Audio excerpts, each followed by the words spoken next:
Thanks for joining us on Matt Parents. Today's topics we're going to cover back to school, how we're going to handle our schedules and everything. We're also going to cover a little bit about training jiu-jitsu, even though you're not going to compete, for your kid. And then also, lastly, we're going to talk about some big events going on in Vegas, such as Jiu Jitsu Con, World Masters.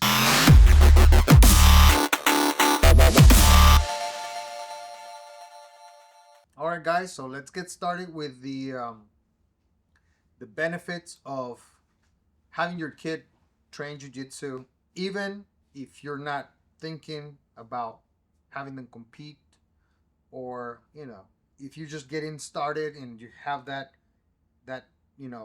intrigue by jiu-jitsu. I'm gonna sure bring my kid. Josh, what are the benefits of having your kids train jiu-jitsu? Because here all of our kids train jiu-jitsu. I have 3 kids, but only one trains. All of them trained before, but only one of them trains, and he's becoming a beast. But you have kids who train jiu-jitsu, and all of your kids train jiu-jitsu. So what are the benefits of the kids training jiu-jitsu, even if you're not thinking about having them compete?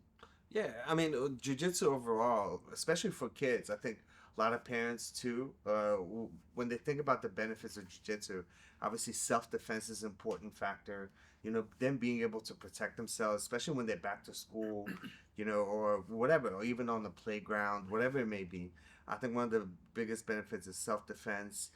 And then obviously fitness and healthier lifestyle, just getting them active, having them move. I think that's really important. And then just learning the certain techniques and developing this like discipline on the mat by listening to your coaches and watching other kids. And, and it is something hard. I think it really is something that can push a lot of kids out of their comfort zones and make them more confident, and that's one of the biggest benefits. Me as a parent, as a young parent now, I would love to make sure that my kids are a little resilient and confident out there. If they go to school, they go to the playground, or whatever it may be. I think those are some of the benefits that I think you see when your kids are training martial arts, and especially jiu-jitsu. Obviously a little bit biased towards jiu-jitsu because I've been mostly training jiu-jitsu overall. But I think any martial arts, I think having that discipline and spending that time on the mat, it's so important. It's so essential for kids. Yeah, and like myself, with me, it's even more basic than that. It's more about, I have 5 kids at home. I have 4 of them 12 and under, and it's a wild household if I don't have jiu-jitsu in my life, because that's a lot of energy. Before we did jiu-jitsu, there was fighting, there was screaming, but now they actually have an outlet to let that extra energy out.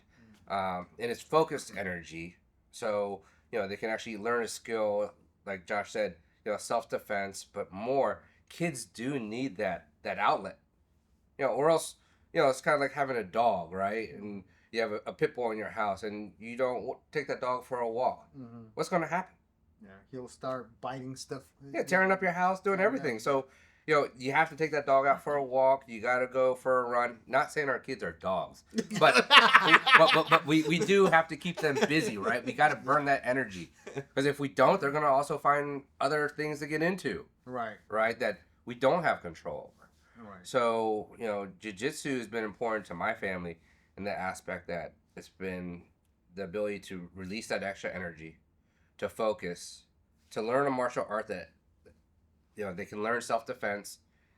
And my kids also have a different aspect on it, because people are always asking me, like, how's your kid so good? I'm like, well, he has a different aspect, right? Because a lot of what we just said, they sign up because they want to teach a martial art. Well, my kid was kind of getting bullied, right? And then he went to jiu-jitsu, learned how to defend himself, and he used it against the bullies that were going against him, and defended his brothers and sisters at a playground. So that's pretty incredible, Then just to hear that, obviously that's like one of the biggest things that people want out of when you're training martial arts or training jiu-jitsu. It's like, oh man, I want to use that when it's really needed.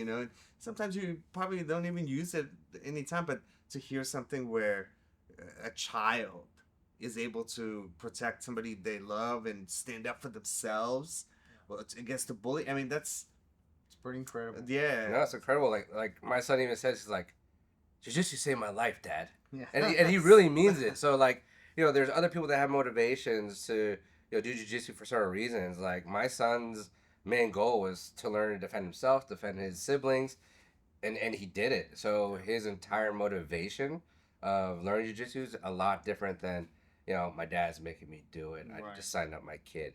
So it's gonna be different for all different families, right? Yeah. Like I didn't intend for that to happen, but it just did. Mhm. Yeah. So I think the my main benefit for my kids or the kid that stayed training jiu-jitsu, I think the biggest thing that is done to him is that has created this confidence in him, that he believes in him, he believes in everything he does. He walks different that a lot of the kids do. He acts different. He brings that confidence in you because you do something special when you're training, right? Like you wrestle people, you fight people, arm lock people, and that activity just brings that confidence in you that other people who, let's say, they're not as active, they tend to be a little bit more timid. Mm-hmm. So bringing that confidence into younger kids, I think, is very important because the more confidence your kids have, the less likely there will be bullied, right? The kids that are always timid, walking around with the crunch back and the head down, they're the ones that get picked on, unfortunately. So I think that one of the greatest benefits is, the confidence that jiu-jitsu implies on these kids. And then the confidence comes from them being able to do the moves in class, and they learn a move and they're able to do it during the roll, or like for people who don't know jiu-jitsu, when they're rolling, it's almost like sparring, right? Without the punching, without the eye gouging and fish hooks, a biting like Mike Tyson, but I think that really comes from you able to see your ability to perform a certain technique, or not necessarily say you start to understand jiu-jitsu on this like another level, but just be able to do one move, Yeah. with that one kind of technique where, oh man, it's working. And then Yeah. from there you build on and build on, and I think that really builds confidence in kids, or even in adults. Obviously we're talking about kids, and one of the other ways, like for me personally, even too, and hopefully it comes to the kids also, like especially transit, when somebody believes in you, like, right? Yeah. When you have that kind of coach or that good kind of environment, say, hey, you can do it, Johnny. You know what? I believe in you. You can do this move. I believe in you. So let me show you how.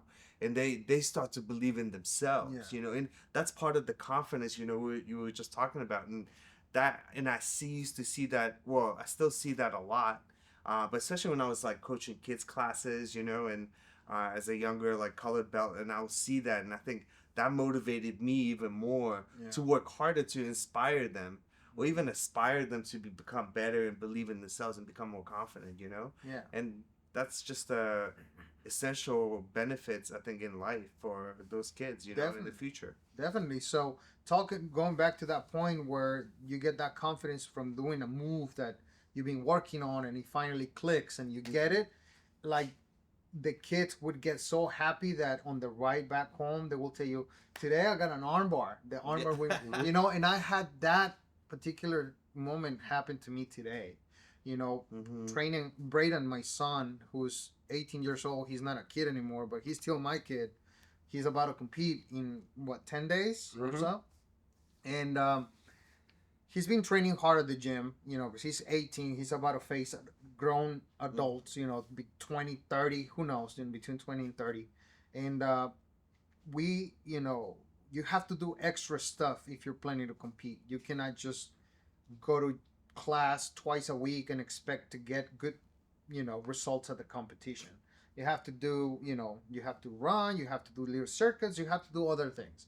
So at my place, we have mats on the basement, and every time I get off from work early, I call him over and we go and rep stuff, and we've been repping. You guys been drilling? What you We've guys been drilling, huh? The diamond position. Oh, yeah. The high guard, yeah. We've been doing a lot of that, right? And we've been doing it quite a lot. That today, after training at noon, he called me and I said, "Hey, today I got the armbar from the high guard, or the diamond, what we call it." I saw it. Yeah. Oh, you saw it, I and saw it. he was so happy, and that filled me with so much joy because it's, you know, it's Mhm. something that I still see him as a little boy, you know, as my little kid, even though he's 18 and bigger, taller than me, right? But good God, you know, it's amazing to be able to get that connection with your kid and to get that feedback from them after they achieve a little goal, even as little as just getting the submission you've been working on, Mm-hmm. you know. And that's a reward, you know, Yeah. and it's such a big reward because, you know, to do it when somebody's fighting back, and that's why I think makes jiu-jitsu I think so much harder, is that, you know, your opponent, your partner, they're always fighting you back. You know, it's not like a, you know, like you're hitting a wooden dummy or anything like that. It's somebody's resisting, and, you know, like I love it when if you can do the move and the person knows that it's coming and you still do it, Mm-hmm. and you're still able to do that move. You're like, you know what, it works. Yeah. You know, I'm doing the right thing. The timing's right. You know, and that's a reward in itself, and that also makes you believe in yourself and have that kind of confidence, right? And man, there's no words to describe it, but what we're talking about here, you just got to do it. And I think you have to experience it.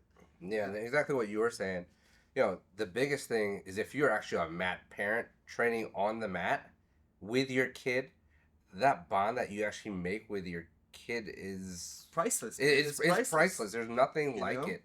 Like, because you're going through the same thing that they're going through. You know, learn how to shrimp, learn how to do an arm bar, and you're kind of learning together compared to when you send Johnny to, you know, soccer practice. I mean, you're just sitting there on your phone and, you know, he's practicing.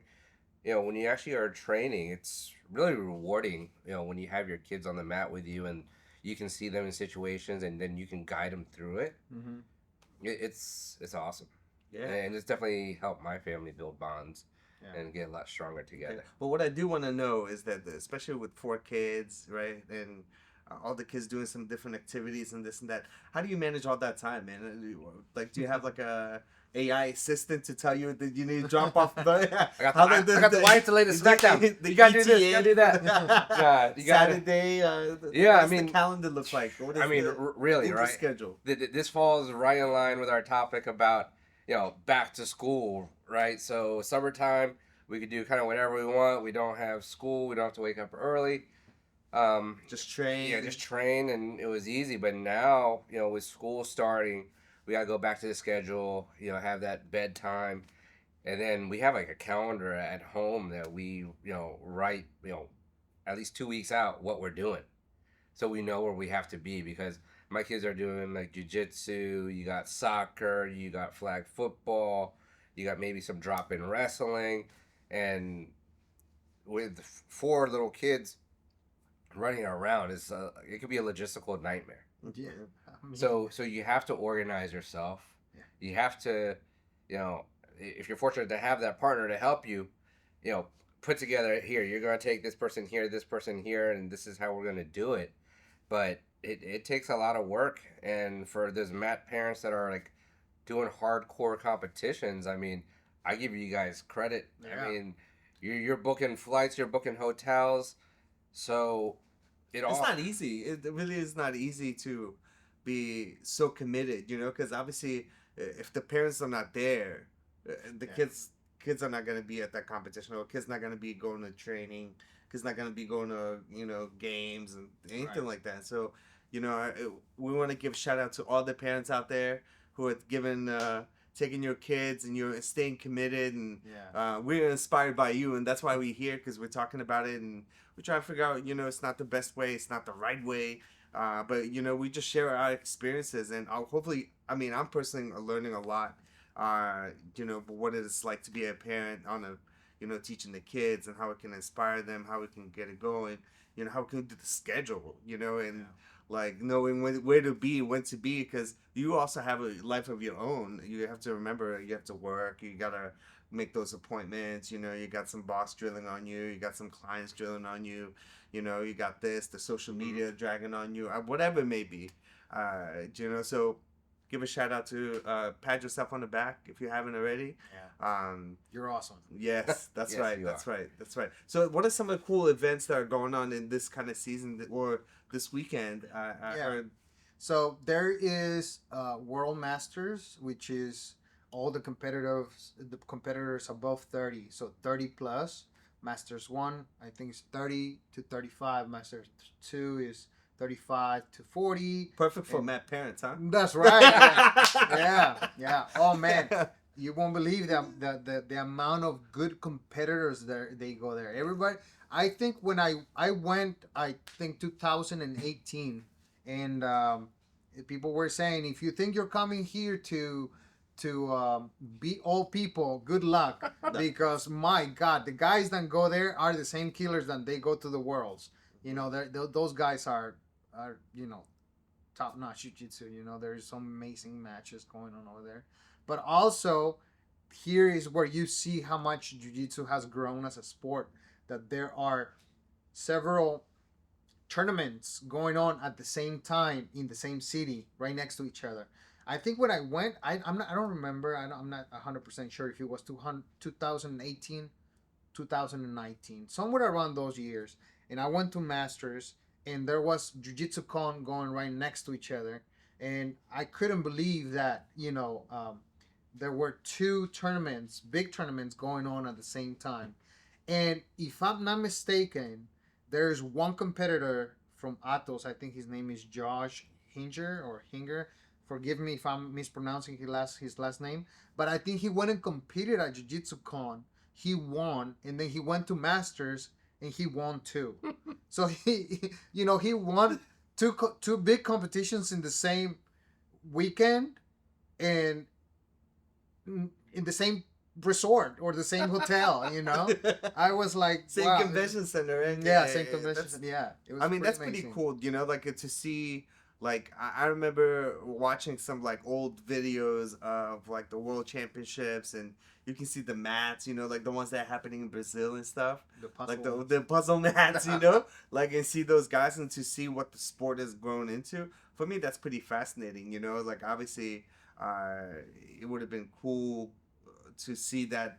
Like even grow even more on a like even higher professional level. And we were talking about the kids competitions too, and I think they have. Exploded in a sense, and I wonder what it would be like 10 years from now. I think it's gonna be even more crazy. Yeah, I mean, if you really think about it, of the exposure, or how much the jiu-jitsu has grown as a sport, not too long. And I know we're getting into all of these competition names and things, but the ADCC just happened, and the CJI just happened. And the winners of CJI, they made $1 million each. Oh, so That's it's insane. a lot of money, $1 million is a lot of money. I think the grappler name, his name is Nicky Rod, and he's an amazing grappler, and I think he beat everybody by submission. I think he won probably 4 or 5 matches, and he made $1 million. So that just tells you like how fast the sport is growing and how much exposure is getting, to the point that the winner is making $1,000. I mean, $1 million. $1 million. Oh my God, $1 million. Well, because if you think about what the big competitions you were talking about, a lot of times there's no prize money. You get a medal, right? That's it. You train. You actually spend a lot of money for you to go to the competition, for you to compete just for a medal. Man. Yeah, now that you were saying, now it reminds me when I trained for the Masters. Unfortunately, I lost my first match, but you put in months of training, months of dieting. You start working as much because you want to train, so you make some certain sacrifices, right? Then you book your hotel, you fly there, so you pay the hotel, the flying, all the time that you spend, and then if you win, you get a medal. You don't get any money. Yeah, it's for pride. Yeah, it's a question that a lot of people ask. Do you win money? Do you make money when you win? Man, no. I wish. I wish I won money. It's an inner reward. Yeah. It's a feel good. Yeah, you accomplish your goal. right. But as our professor would say, it's not winning the medal, or getting first place at the podium. Is how better you got on the way to get there, right? Because all of that training, all of that stuff that you learn on the way there, it has more value than a first place in a Yeah. podium, unless it's the world's. Yeah. Well, Yeah, I know we're talking a lot about competitions, but for kids that are not doing this for, like, say they want to go compete, because there's a lot of beginner kids, Yeah, like that I see come in and train, or at least, or just go into the class, parents taking them, and like, do you really have to compete? Is that necessary? Is that really a requirement for you to be doing jujitsu? I don't think so. I think competing is a choice, right? Because not everybody is there for the competition side, right? I think that jiu-jitsu is very beneficial if you don't compete. You'll get in shape, you'll learn, you'll have fun and learn something while you're getting in shape, rather than going to the gym and or running, and you get bored of the same thing. In jiu-jitsu, it's always evolving, you're always learning something, and you're still getting in shape. That's why it's one of the main benefits of jiu-jitsu, right? You get in shape while you're learning something, and you don't have to compete to just to enjoy jiu-jitsu. You can just you know pretty much do it how most of us did it, which is just learn the art of jiu-jitsu, right? Learn how to defend yourself. Down the road, when you get more involved in it, if you want to compete, and then that's another topic. Yeah. But just start. It's just like you playing soccer. Do you want to go and do a league, or do you just want to get in shape and play soccer? You can do both. You can have fun with both. I wouldn't say that one is better than the other. I think both of them are exactly the same, regarding what your goals are. yeah, I think it really depends on what your kids' goals are and if they want to or not, right? Because we as parents could even hurt our own kids if we force them into something that they don't want to do. Right. Jiu-jitsu or not, soccer, wrestling, swimming. There has to be a want, right? There has Yeah. to be, they want to be able to get better. And I think in any sport, if your kid's going to get better in any sport, they themselves have to want it themselves. They want to get better. It's not mom and dad paying for all these privates, paying for all these top leagues. It's not going to matter, because if that kid doesn't want to be there, Yeah.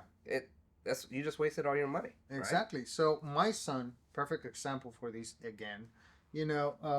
He's been training jiu-jitsu for a while, but he took a break because he was, going out with friends and stuff, and then he came back, and then he said, I wanted to compete, and I said, sure, but I actually let him show me that he wanted to compete first, and he really didn't put in the amount of interest or work that I would say it was the right amount of work for me to say, okay, let's do it. And for some reason he didn't follow through, and I asked him, it's like, oh, I got this and that, so we drop it. So that means you don't have to compete. He was still training jiu-jitsu, having a lot of fun, but a couple months ago he said, hey, I really want to compete, let's do this. I'm gonna lose some weight, and I'm gonna make it happen. And that kid has been training six times a week, sometimes eight, twice at sometimes he trains twice, not train twice a day, but he drills one time a day, and then he does a class the other, Yeah. later on. So he's been putting all the work, to be able to compete. So they have to show that interest, right? And also, parents, don't get scared or afraid because we're touching this topic. If you're just bringing your kid to jiu-jitsu and you're just starting, you're not going to compete. You don't have to sign up your kids immediately, right? Your kid has to be ready for a competition. That's something that takes months for your kid to be able to gain the skills, gain the confidence, and then you have to talk to the coach to see if your kid is ready, and you have to do, let's just say, like a little camp to have them as ready as possible. So competition is farther down the line if you see him having some interest in, or if you see him that he's very competitive in class, it's time to talk to the coach and see, hey, do you think it'll be okay for him to do a competition? Talk to your kid then. Mm-hmm. Don't think you're gonna get in the school and then you're like compete immediately. You don't want to do that to your kid. Yeah. It's like literally throwing him to the lions, right? Because you could get hurt, because Yeah. you gotta remember that, it is a combat sport. The kids could easily get hurt. Just like anything. I mean, they could be obviously riding a bike and get hurt, but that's why I think it's important to know that. Like. You can't just push them into it. Oh yeah, you know what? It's not like one of those things you go out there and play soccer and like everyone gets a trophy kind of thing. You Right. could get hurt. Exactly. And this is why I keep on emphasizing that you, as parents, when you have your kids train jiu-jitsu, before you sign your kids up for a competition and you decide, hey, little Johnny, we're going to go to, 3 hours away so you can compete. I'm going to take you and I'm going to coach you. Before you do that, you have to talk to your coach or your professor.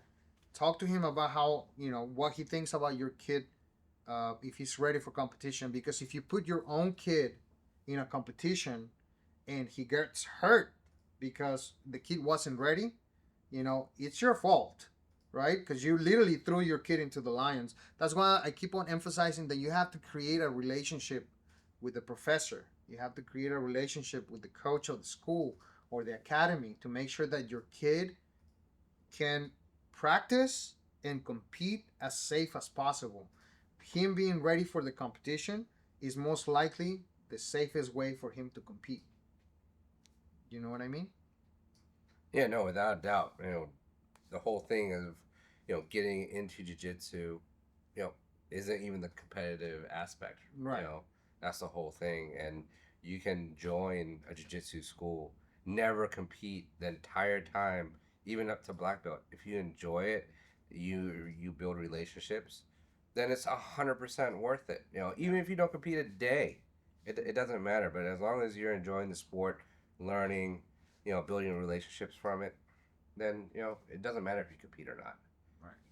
So at the end of the day, competition really doesn't matter as long as you're, training jiu-jitsu, learning the art, learning how to defend yourself, and get those values from the martial art that we all training. Yeah. And I will tell you that the friendships I've made on the mat have been totally different type of relationships I've made elsewhere. I think it's because we're so close together. We're fighting each other. We're, breathing in each other's faces. Mm-hmm. Unlike, when you go to the gym, right? You say hi to your gym buddy, you're lifting, and then that's it. Also, you're thinking about work. You have your headphones on.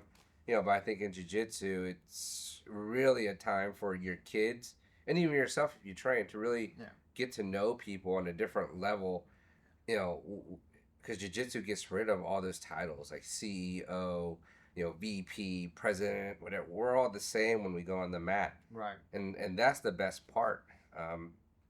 That I love it. Right. Yeah, and it's who you are truly. You can't hide behind that, and the truth will always come out on the mat. It always prevails. That's very true. So that's one of the benefits of jiu-jitsu, the relationships that you create, right? So if you bring your kid to jiu-jitsu, your kid is gonna make more friends and outside of school, right? So your kid is gonna have a bunch of friends, and if you're a parent who just drops the kid off and sits in the car and just sort of like a 1 hour babysitter type of thing, I highly recommend you get out the car and go in the gym and talk to some people there, and you might end up meeting your best friend. Like these guys here, they're my best friends. I got another couple other best friends too, but they're like really close people that we trust each other, and so a big benefit of jiu-jitsu, even if you don't compete, is just the relationships you create. And the funny thing is, you could be out in the street, like my son. We were in Disney, and all of a sudden they saw that he had a pants shirt on, and some guy was like, "Hey, you train?" He's like, yeah, I train. And it was just like it was like this 60-year-old guy. He's like, yeah, I train. I'm a black belt, and they just started talking with each other. They didn't know each other from day one, but the community is awesome. It is, right? It's pretty cool. Hey, so thank you for joining us for an awesome episode here. Hope you enjoyed our talks, and we certainly hope that Matt parents can, these sharing our experience can help you and bring you some insight into the world of jiu-jitsu when you're a parent and your kids are training. And so stay tuned for more for our next episode.